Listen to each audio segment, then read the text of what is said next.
Chris in Darlington, South Carolina. Hey, Chris, what's up?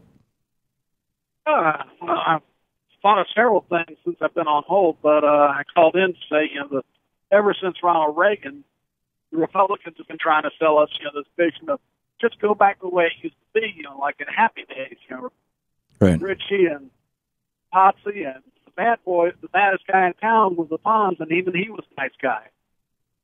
And what they don't say is they actually want to go back to the 1890s where, load 16 tons and you still owe your soul to a country company store.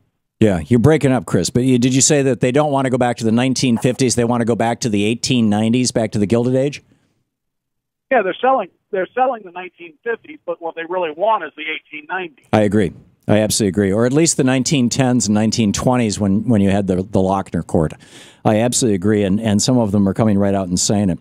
Yeah, totally. In fact, if we just went back to the 1950s, look at the 1956 Republican Party platform that Dwight Eisenhower ran for re-election on. It included the fact that the bragging about the fact that more than 1 million people had been added to the Social Security rolls, that Social Security had been substantially expanded, that union membership had grown by more than 2 million people in the previous year, or maybe it was previous 4 years, I forget, but previous. They were bragging about the fact that they were increasing union membership, they were strengthening Social Security, they were building the social safety net, that they were fighting against racial discrimination. I mean, these were the things that the Republican candidate for president, for re-election in 1956, Dwight Eisenhower, ran on.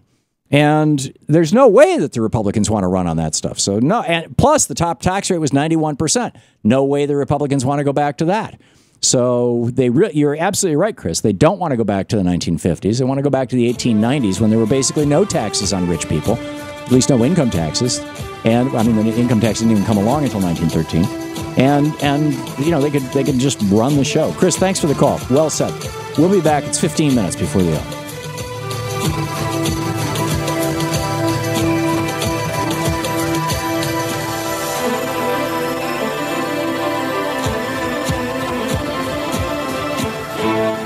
You're listening to Thom Hartmann. Visit ThomHartmann.com for audio and video archives. So here's a question. How do we get Debbie Wasserman Schultz in the DNC to move up, to start scheduling Democratic debates so we can contrast with the Republicans?